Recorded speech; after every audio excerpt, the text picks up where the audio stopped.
I thought I was doing the right thing. When my husband died 2 years ago, leaving me alone with our 5-year-old daughter, Emma, his mother insisted we move closer to her. Family takes care of family, she said with that warm smile everyone loved. I was drowning in grief, working 2 jobs, barely keeping my head above water. Having help seemed like a blessing.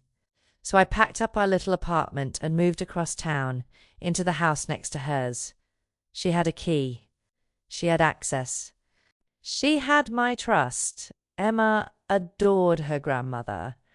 Every morning before work, I'd drop her off at that big colonial house with the rose garden. Margaret would wave from the porch, arms open, voice singing "Come to Grandma, Sweetheart." And I'd drive away believing my daughter was safe, believing I'd made the right choice, believing that blood meant protection. I was so stupid, so blind, so desperate for help that I ignored what I should have seen. It started small. Emma would come home quieter than usual. She'd hesitate before speaking, choosing her words carefully like she was walking on eggshells. She stopped asking to visit Grandma on weekends. So when I asked if everything was okay, she'd just nod and clutch her stuffed rabbit tighter. I told myself it was adjustment, grief, normal childhood phases.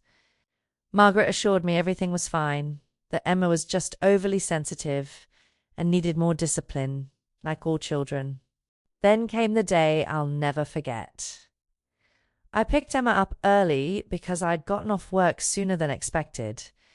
She climbed into the car, buckled herself in, and as I adjusted the mirror, I saw her face in the reflection.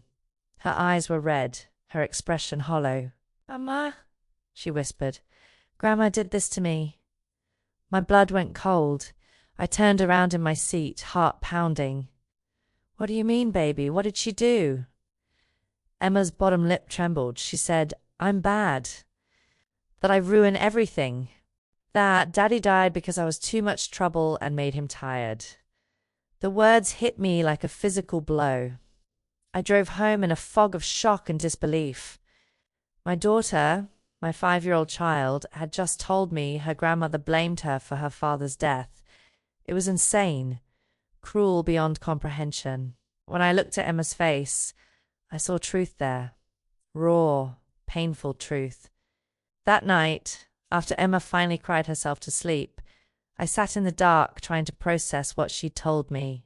Part of me wanted to storm over to Margaret's house and scream. Part of me couldn't believe it was real. Margaret was respected in this town. She volunteered at church. Everyone loved her. But I remembered something my husband had mentioned once, years ago, during a tense moment. "My mother has 2 faces. You've only seen one." I dismissed it as family drama. Now those words felt like a warning I'd ignored. I made a decision. The next morning I went online and ordered a small hidden camera. It arrived 2 days later. Before dropping Emma off, I placed it on Margaret's bookshelf, angled toward the living room. My hands shook as I pressed record. I felt paranoid, guilty, but I did it anyway. That day at work was torture. Every minute crawled by like hours. I kept imagining what the camera might capture. Nothing, probably. Just a grandmother and granddaughter having a normal day. I'd feel foolish, paranoid. Maybe Emma had misunderstood something. When I finally got home and connected the camera to my laptop, my stomach was in knots. The first hour looked normal. Margaret made breakfast. Emma colored at the table. They read a story together. Everything seemed fine.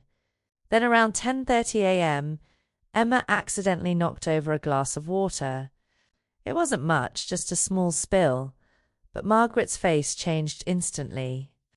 The warm grandmother vanished. What replaced her was cold, hard, frighteningly angry. "You stupid, clumsy child," she hissed, her voice dripping with venom. "You can't do anything right, can you? Just like your father. Useless." Emma's face crumpled. "I'm sorry, Grandma. I didn't mean—" "I don't want to hear it," Margaret snapped. Go sit in that corner and don't move. Maybe if you'd been a better child, your father wouldn't have worked himself to death trying to afford your endless needs. I watched, frozen in horror, as my daughter walked to the corner with her head down, shoulders shaking with silent sobs. For the next 40 minutes, Emma sat there while Margaret cleaned up the spill with sharp, aggressive movements, muttering about how difficult Emma was, how she ruined everything, how she was a burden. Every few minutes, she'd glance at Emma and add another cutting remark. Stop that crying. You have nothing to cry about. You're fed.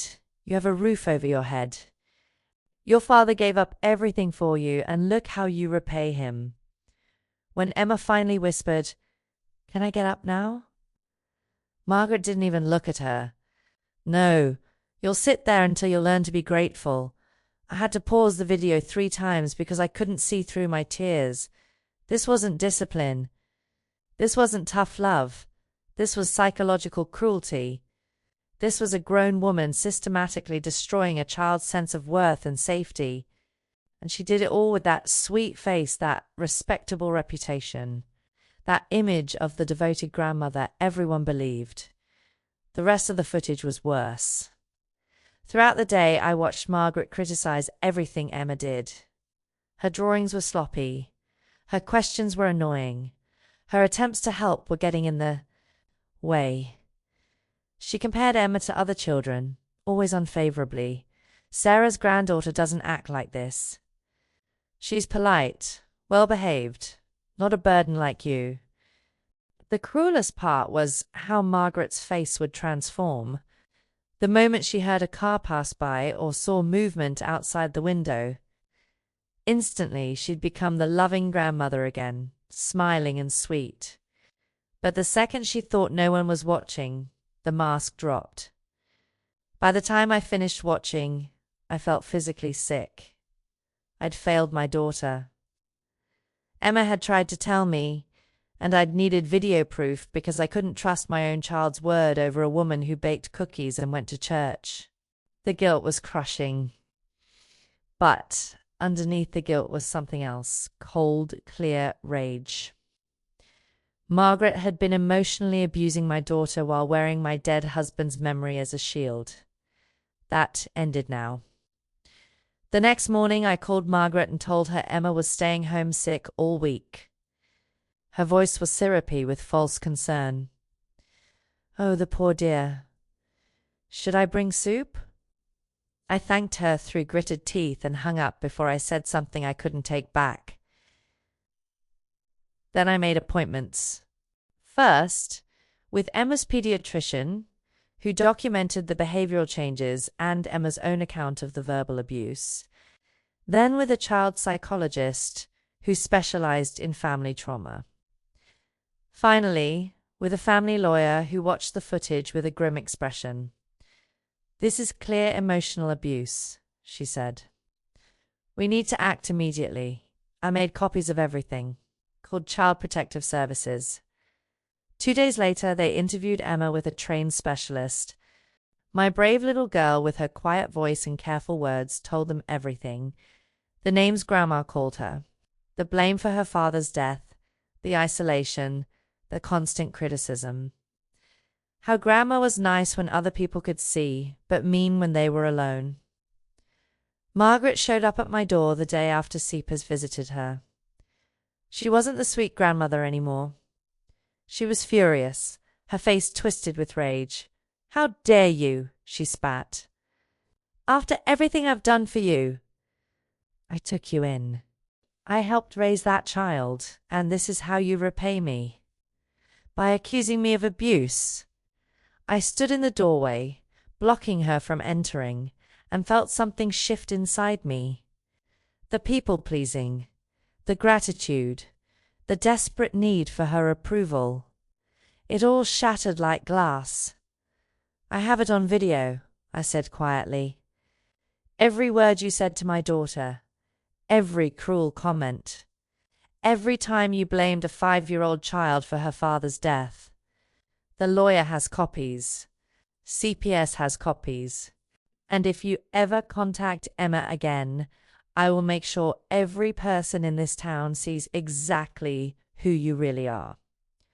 Margaret's face went pale, then red. You're lying. You have nothing. My son would be ashamed of you for keeping his daughter from me. I smiled, sad and certain. No, he tried to warn me about you years ago, and I didn't understand. But I understand now. You did this to him too, didn't you? The criticism, the blame, the conditional love. 6 months later, Emma and I moved to a new town, 2 hours away. Margaret's visitation rights were permanently terminated by the court. The investigation revealed she'd had conflicts with other families in the past, whispers about her strict methods with children, but her reputation had protected her. Not this time. The video evidence was undeniable. We found a small house with a backyard where Emma could play freely. She started kindergarten and slowly began to smile again, to laugh without that shadow of fear and guilt. We started therapy together, working through the damage Margaret had caused.